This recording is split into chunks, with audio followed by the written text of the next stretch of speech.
The late former President Robert Mugabe's spokesperson, Jealousy Mawarire, has called on the army to stage another coup against President Emerson Mnangagwa. Sambanda mashoko abuda chinyongwa sezvamazvinzwira kuti aiwa Jealousy Mawarire aiva spokesperson waRobert Mugabe aiwa oya usimudza army kuti army ngaipindire papolitical instability munyika yeZimbabwe. Sambanda mashoko ataura ndobva subscribe like utina on the bell icon.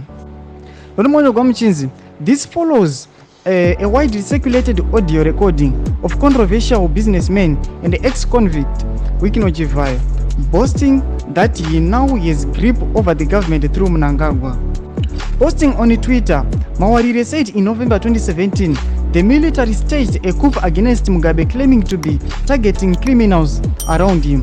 An almost similar situation now is Chivayo seems to have confessed to capturing the state.